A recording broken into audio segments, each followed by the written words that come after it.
Primetime News. We're finally seeing some progress on the wage row at the Kaesong Industrial Complex. The two Koreas agree on a tentative back pay deal, but raise talks loom. And former Korean Air executive Choi Yeon-na is freed. Her nut rage disrupted a flight, but Seoul's High Court reduced and suspended her sentence. While North Korea continues to issue military threats, chief nuclear envoys from South Korea, the United States, and Japan will meet in Seoul for talks on deterrence. Stay tuned for these stories and more.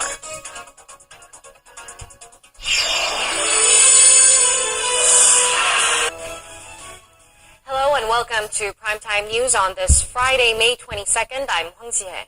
And I'm Daniel Chen. Thank you for joining us. Let's start with inter-Korean relations.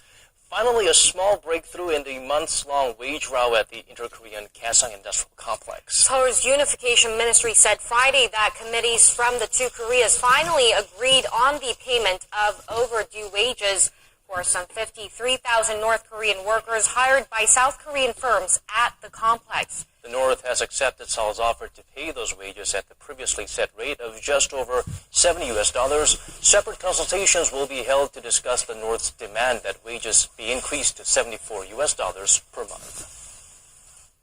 North Korea has stepped up its threat game lately, claiming its miniaturized nuclear weapons and successfully tested a submarine-launched ballistic missile.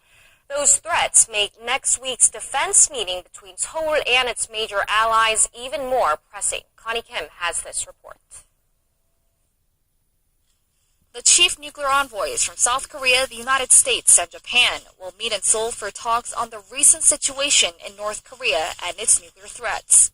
Seoul's Foreign Affairs Ministry said Friday the two-day meeting, which starts Tuesday, will involve its chief nuclear envoy Hwang Jung-guk and his U.S. and Japanese counterparts Sung Kim and Junichi Ihara. The three serve as delegates to the now suspended six-party talks on denuclearizing North Korea. Through the upcoming talks, they'll seek to bring about progress in the North Korean nuclear issue at all levels, including deterrence, pressure, and dialogue.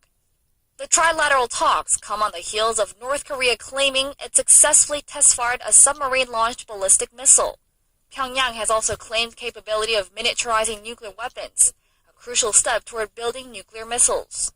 Calling North Korea's test firing of the submarine-launched ballistic missile a violation of various UN resolutions, Seoul, Washington, and Tokyo are seeking to take action against the regime at the UN. The resolutions ban Pyongyang from conducting any launches using ballistic missile technology.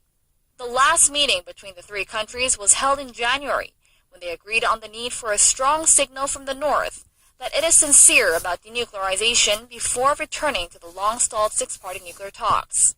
The talks involving the two Koreas, the U.S., China, Japan, and Russia were last held in December 2008. Connie Kim, Arirang News. And a senior U.S. official has reaffirmed that discussion on Washington's potential deployment of an American missile defense system known as THAAD to the Korean Peninsula remains only within the U.S. Na Young-kyung has more. U.S. Assistant Secretary of State for East Asian and Pacific Affairs Daniel Russell has confirmed once again that officials are talking about sending an anti-ballistic missile battery to South Korea.